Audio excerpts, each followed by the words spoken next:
Okay. I wanted to thank you for taking time to speak with me today. Well, I thank you for thinking of us. So, for I Space want, Parasites. well, I wanted to ask you if you could take me back in time and tell me how the band became a reality. That was back in 2017, and Iron Dashka called me. No, he wrote me a message on Facebook actually, and asked me if I wanted to sing in a metal band because Diana and Willie actually started the band back in I think it was August. No, it was May because yeah, it was May to 2017, and in August he wrote me a message, and I was like, I can't sing. What I do is I sing when I'm taking a shower or when I'm, Mhm. Sure. yeah. And yeah, so I said, well, what what are you gonna do? You're in your mid 40s, and yeah, you just start to sing in the metal band. And yeah, okay, let's try that, I said. And we did. Yeah. And yeah, then we had our first EP, Thrash Doctor of Blood Island. We recorded that at Dashka's house, which was pretty funny because all I did was screaming back then. Mm. And yeah, you can, on our first album, Raw and Violent, you can hear that because I wasn't singing, I wasn't working with my voice or anything. I Sure. was just screaming. I mean, when you're in your mid 40s, you have a lot of anger built into Sure. you, so you can scream a lot. Yeah. Okay. Yeah. And then um, when we got into the Spellbound Witch, it was Matti came on board and everything changed a lot. And I started to practice a lot, which Sure. I still do. We all singers do, I guess. I hope so. And I now sing in the forest and when I'm at home because I live in the flatlands of Germany near the Ah, Baltic Sea. Yeah. And yeah, and the Spellbound Witch was more, there was more details, there was a lot more work and thought put into it. And sure. well, and Muddy came on board and he gave the whole band the last thing that was missing, actually. Yeah. And yeah, then Willie and Diana quit, sadly. And then we had Timo came on board and Liam from Idle Ruin from Australia. They're pretty good. Absolutely. And yeah, and then we made Make Me Evil. We started Make Me Evil actually when the Spellbound Witch came out. Wow. Yeah, Okay. that's when the first songs were written. Hellbound and Neckbreaker were the first two songs that were the first two um, were already ready actually when the Spellbound Witch came out. So and then yeah, now we don't have a drummer, and our bass player said, "Ah, you know, was fun, was fun with you." And now it's only the three of us. So Matti, Iron Dashke, and I. So yeah. And I wanted to ask you, you said you began work on the album right away. I wanted to ask you, was Make Me Evil a working title or did the song come first? No, this song came first. Yeah. I don't think because I wrote the lyrics when I was really angry. Well, and um I sent it to Dashke and he said, well, that's the name for the record.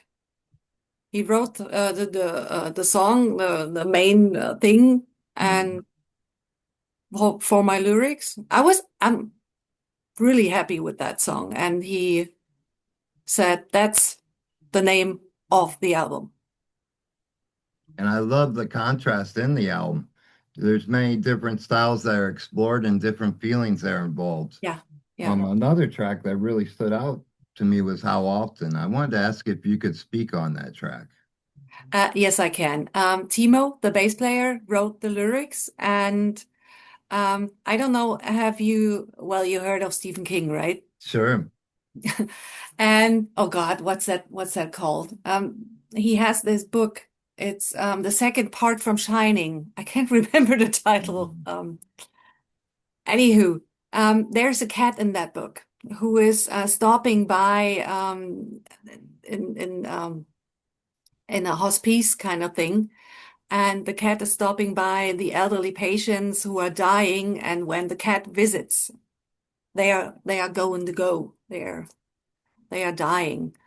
And I think when we rehearsed that song, Timo and I, we started crying because it's so much it has so many feelings, Sure. so much emotion. And Iron Dashka and I, we actually said we can't play that song live because he's always getting goosebumps and I start Sure. crying. I mean, we all lost someone on in our lives. Yes. It reminds me on the day when I got the phone call when my father died, and my father-in-law died in March. And Wow.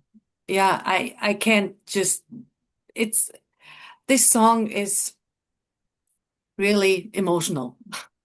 Sure.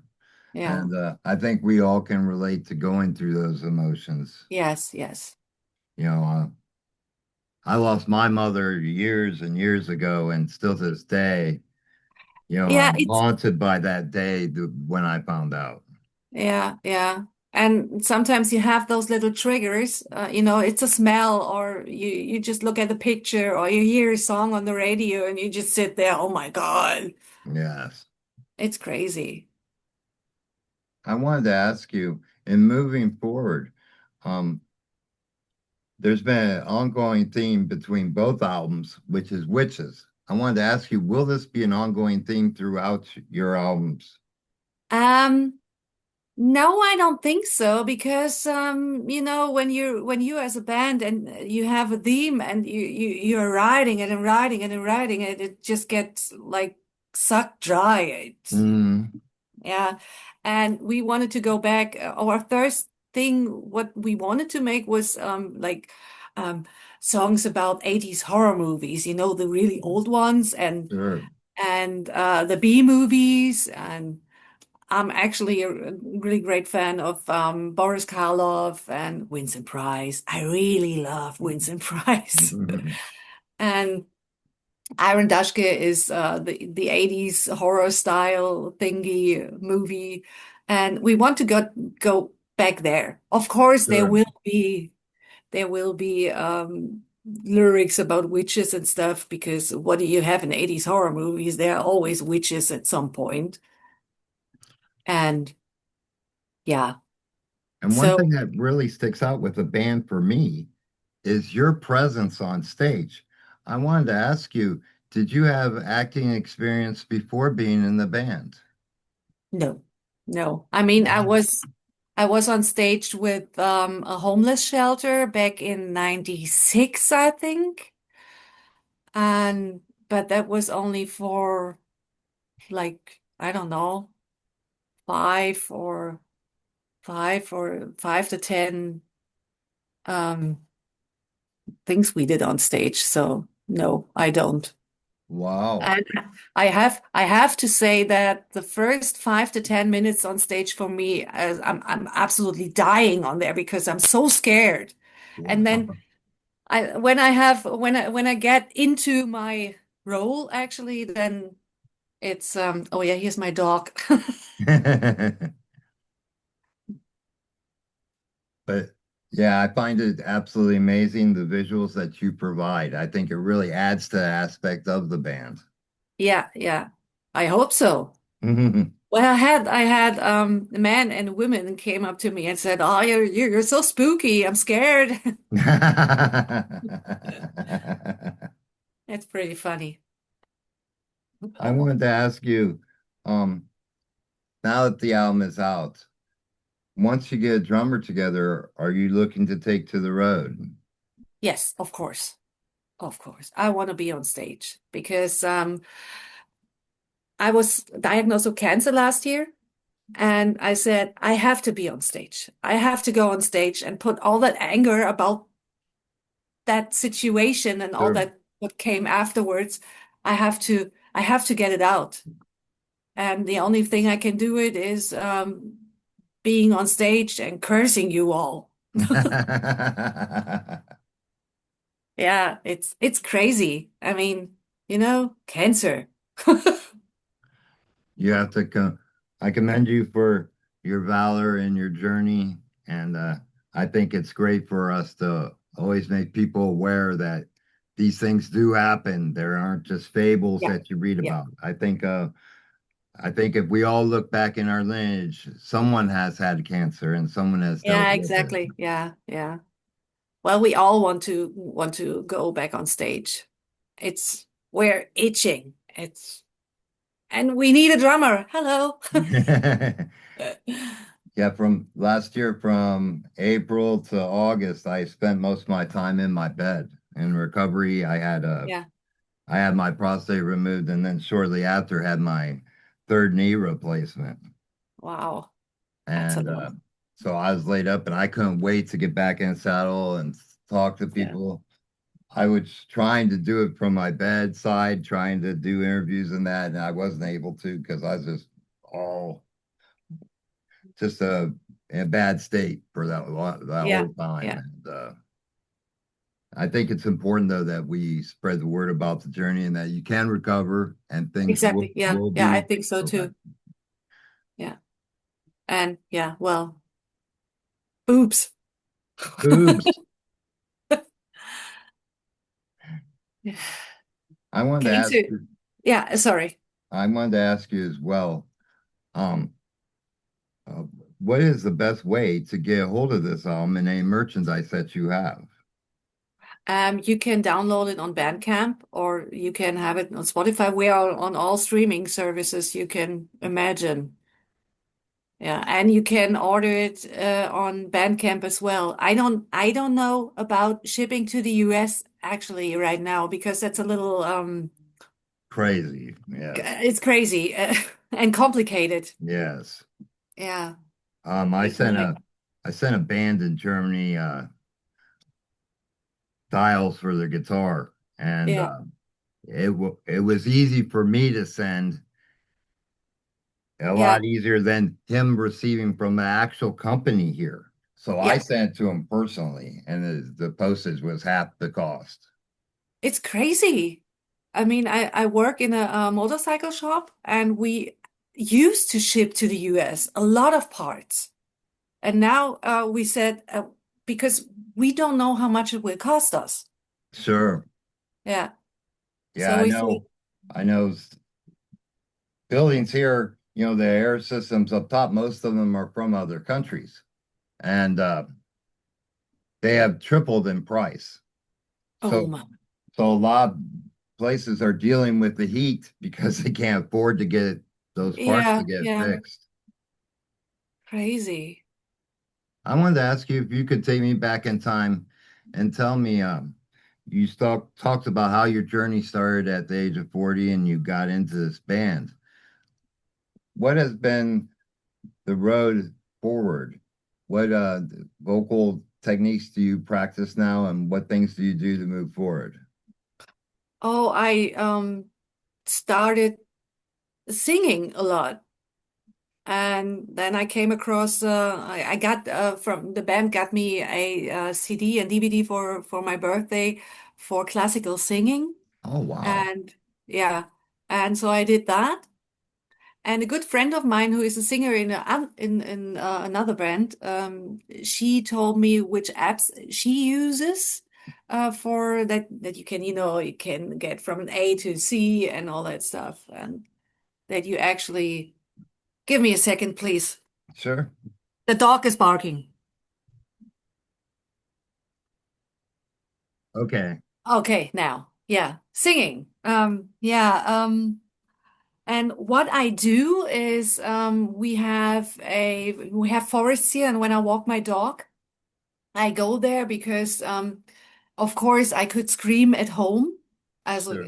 actually practicing my screaming and all the voices I can do. Mhm. And um So I go into the forest and scream there, and I know the hunters because they live in that forest. And I said to them, "Don't you worry, and please tell me if you have if you are out hunting or in the morning or stuff like that, because I don't want to scare the Yeah, right. animals." Yeah, but their animals are not scared of screaming. They just get used to it. They know, oh, it's her. Yeah, let her scream. So, the normal practice for classical singing I do at home and the screaming in the forest. Mhm. I wanted to ask you, in the making of this album, were there any tracks that didn't make it to the album? Um, Actually, yes, one, because it was so complicated. And I was sitting there with my hand, every time we rehearsed was like, duck, duck, duck, that I know where to start and I know where I want to be with my voice and my singing. And then we said, it's not going to happen. That's too complicated. I don't know. When you listen to that song, it was like the whole world of music was put into that song. It was crazy. Yes. I can't even remember what it was called. It was something about orcs and I don't know. It was really crazy. And and on the other side of the picture, as the writing began for a new album. No, not yet. I mean, I wrote lyrics because what I love doing is writing, Hmm. and I already have like two or three songs ready for the from the lyrics, and yeah, but I don't know if the other guys have something up their sleeve right now. Matti is actually moving right now, and he doesn't have any time to practice, or he has to Mm. renovate the houses, so there's not much time. And it's summer. When you do Yes. summer, you go on festivals and concerts, and yeah, or you usually play as a band. Hmm. And we talked about um your journey. I wanted to ask you, when you're not working on music, what do you enjoy? What is your favorite pastime? Writing, movies, reading, and I crochet a lot. I Oh, wow. let me show you something.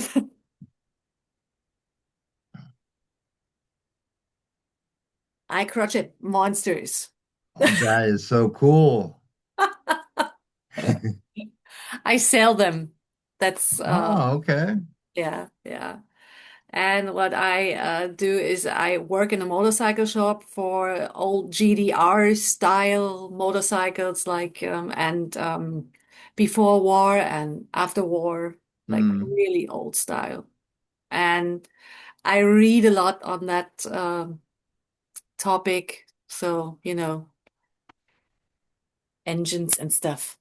And what artists were inspirational to you growing up? What artist?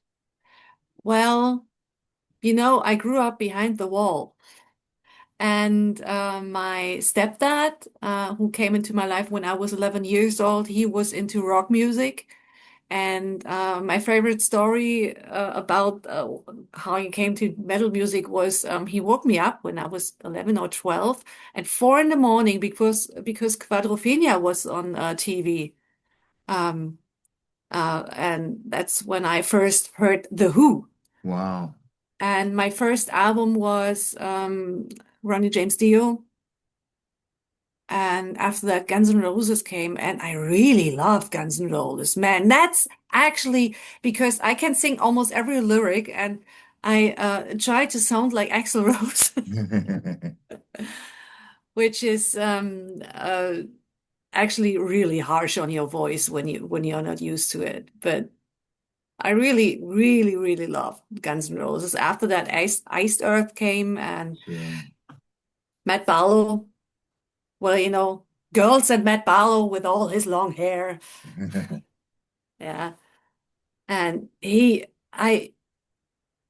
Matt Barlow for me was, still is, with his new band Ashes of Aries I would love to see him live again. He is such a great singer. And the lyrics from Iced Earth did a lot. They taught me how to write lyrics, actually, Mm.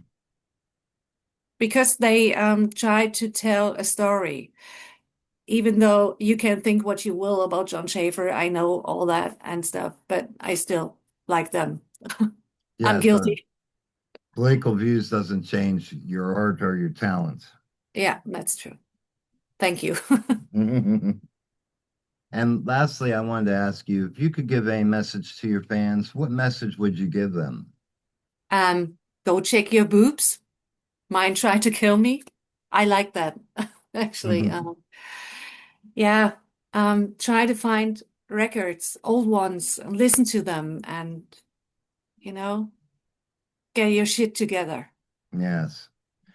Yeah, Well, I wanted to take a moment to thank you personally for delivering an amazing album that I enjoyed from top to bottom. It made thank me go you. back to your previous full length, and I love the journey that this band has taken, and I look forward to your next step as a band.